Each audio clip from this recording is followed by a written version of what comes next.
xe bô sự biến thay đôi sẽ cái đây chơi này dương không chia cả cầm cá xong sự biến nấu khu tam đôi sẽ đây đó à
nhầmการนาnhầm bát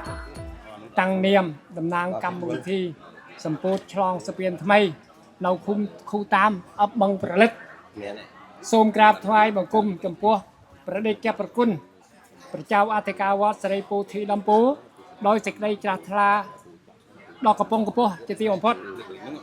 នឹងសូមក្រាបថ្វាយបង្គំលោកគ្រូពហុសោតឆ្វេងស្ដាំទាំងពីរព្រះអង្គលោកគ្រូធម្មអាចារ្យដោយសេចក្តីគោរពនិងប្រធានគណៈកម្មការលោកគ្រូអនុប្រធានគណៈកម្មការលោកឧត្តមប្រឹក្សាលោកគ្រូប្រធានអាចារ្យលោកគ្រូអនុប្រធានអាចារ្យនិងអស់លោកជាសមាជិកអាចារ្យនិងអស់លោកគណៈកម្មការនៃវេនទាំង10វេននិងភ្ញៀវកិត្តិយសទាំងអស់បានចូលរួមនៅកម្មវិធីសម្ពោធឆ្លងនៅស្ពាននៅក្នុងចំណោះវេនទី4វេនទី5ចំណោះវត្តសិរីពោធិដំពូហើយគណៈចាត់តាំងបានរៀបចំឡើងនៅពិធីមួយដែលប្រកបទៅដោយភាពអឡារិកអធិកធមបានប្រពៃពិធីកិច្ចនិមន្តប្រសង់ក៏ដូចជាគ្រប់អញ្ជើញគណៈកម្មការមេវេនហើយនឹងភ្ញៀវកិត្តិយសមកដើម្បីចូលរួមនៅកម្មវិធីនៅក្នុងពេលនេះសម្ដែងនៅភាពសាមគ្គីតាធម៌មួយដ៏ស្អិតល្មួតប្រពៃពិធីនៅបន់កុសលមួយដ៏ប្រពៃនៅក្នុងពេលនេះបងអញ្ចឹងចែកកិច្ចមិនដំបងប្រការណាសូមធ្វើសេចក្តីសួរសុខទុក្ខគោរពចំពោះពហុសោតនិងប្រធេរានុធេរៈគ្រប់ព្រះអង្គជាមួយនឹងលោកគ្រូក្នុងនោះដូចជាមានលោកគ្រូប្រធានគណៈកម្មការវត្តមានលោកគ្រូអនុប្រធានលោកគ្រូជាប្រធានគណៈអាចារ្យលោកគ្រូជាលេខាធិការនិងសមាជិកគណៈកម្មការមេវេននិងពុទ្ធបរិស័ទទាំង11វេននៅក្នុងចំណោះវត្តសិរីពោធិដំពូជាពិសេសមានថ្នាក់ដឹកនាំស្ថាប័នរដ្ឋហើយជាពិសេសទៀតនោះមានវត្តមានភាពនៃគណៈកម្មការវត្តទាំង4ក៏បានចូលរួមហើយជាពិសេសទៀតនោះមានលោកគ្រូនាមខេនលោកគ្រូនាមលំខេនដែលកិត្តអញ្ជើញមកអំពីសហរដ្ឋអាមេរិកជាអតីតមន្ត្រីសង្ឃជាអតីតថ្នាក់ដឹកនាំជាប្រសង្ឃបេតាវត្តតក្កណវ័នពោធិព្រឹក្សក៏សូមធ្វើសេចក្តីសួរសុខទុក្ខនិងរាប់អានរួមអំពីអត្តនាភាពជាចៅអធិការវត្តដំពូបន្តអំពីស្ដាប់នៅកម្មវិធីក៏ដូចជារបាយការណ៍រៀបរាប់អំពីមូលហេតុគ្រប់កម្មវិធីនិងអំពីការចំណូលចំណាយហើយនឹងកសាងនៅស្ពានតាមអត្តនាភាពស្ដាប់នឹងឃើញថាមានការសប្បាយចិត្តហើយនឹងរីករាយចំពោះមុខសឲ្យឃើញថា ថ្នាក់ដឹកនាំនៅក្នុងវេនមគ្គតិ ដល់ឆ្នាំបងនៅក្នុងវេនទី5ហ្នឹងមានលោកគ្រូជាប្រធានគណៈកម្មការវត្តលោកគ្រូជាអនុប្រធានជាពិសេសនោះគឺមានលោកគ្រូ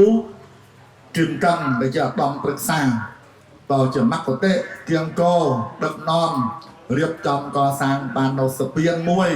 ណាដើម្បីបម្រើការទៅដល់ញាតិញោមពុទ្ធបរិស័ទដែលគិតត្រូវការប្រើប្រាស់ហើយអញ្ចឹងយើងតាញាតិញោមសមាភិបនឹងរៀបរាប់នៅក្នុងពេលនេះគឺមាន2ចំណុចទី1គឺសូមត្រេកអរក៏សូមត្រេកអរនៅសទ្ធាហើយនឹងការសាមគ្គីហើយនឹងចំណុចទី2នឹងស្ដីអំពីការអនុសង្ឃដែលកសាងដល់ស្ពានដើម្បីចែកជូនទៅដល់លោកគ្រូហើយនឹងគណៈកម្មការនឹងនិយាយតាមពិតបរិស័ទទាំងអស់ឲ្យបានជ្រាបមកអំពីថាធម៌សាមគ្គីគឺជាធម៌មួយដែលព្រះសម្មាសម្ពុទ្ធព្រះបរមគ្រូនៃយើងព្រះអង្គទ្រង់ត្រាស់សម្ដែងថាអ្នកមានធម៌សាមគ្គីព្រះមុនីទ្រង់សរសើរតែអ្នកធ្វើការបន្តឆ្លោះគ្នាបន្តគឺព្រះអង្គលោកមិនសរសើរឡើយអញ្ចឹងយាយតាញាតិញោមពិតបរិស័ទអត្តភាពចង់សល់បញ្ជាក់ឲ្យឃើញថាសព្វនេះតាមស្ដាប់ទៅថាថវិកាហ្នឹងក៏មិនច្រើនប្រមាណហើយបើសម្លឹងមើលឃើញទៅថាសព្វហ្នឹងគឺយើងគួរតែធ្វើហើយមិននឹងធ្វើហ្នឹងទី1គឺត្រូវមានការគិតខាងដើមហើយគិតហ្នឹងតាំងអំពីបង្កើតនៅថវិកាតាំងអំពីបង្កើតនៅគណៈកម្មការសាងសង់តាំងអំពីបង្កើតនៅការត្រួតពិនិត្យគ្រប់សពបែបយ៉ាងនិយាយតាញាតិញោមនិងលោកគ្រូទាំងអស់អញ្ចឹងសូមបីតែសំណងនេះចាប់ផ្ដើមតាំងអំពីធ្វើរហូតបានសម្រាប់ជាស្ថាពរហ្នឹងគឺចំណាយនៅទី1ពេលវេលាទី2គឺថវិកាទី3គឺការគិតត្រិះរិះទៅក៏សាងបានសម្រាប់ជាស្ថាពរដូច្នេះហើយអ្នកដែលមគ្គទេសដឹកនាំគឺត្រូវមានការឆ្លៀវឆ្លាតប៉ិនប្រសពហើយស្មោះត្រង់ចិត្តមួយថ្លើមមួយទៀតទើបយើងធ្វើបានសម្រាប់ចំពោះមុខដូច្នេះឯងអញ្ចឹងអាត្មាភាពជាចៅអធិការវត្តសូមសម្ដែងនៅភាពមោទនភាពយ៉ាងក្រៃលែងហើយនឹងត្រេកអរនៅការរៀបចំសាងសង់នៃលោកគ្រូនិងបងប្អូននិយាយតាញាតិញោមពិតបរិស័ទដែលជំនួយជួយឧបត្ថម្ភនៅថវិកាបតីទឹកចិត្តនិងប្រសាទសទ្ធាជ្រះថ្លាបានកសាងដល់ស្ពាននេះឡើងសម្រាប់ជាស្ថាពរហើយរៀបចំធ្វើពិធីសម្ពោធកាត់ខ្សែបូឆ្លងដើម្បីនឹងប្រើប្រាស់នៅក្នុងពេលនេះ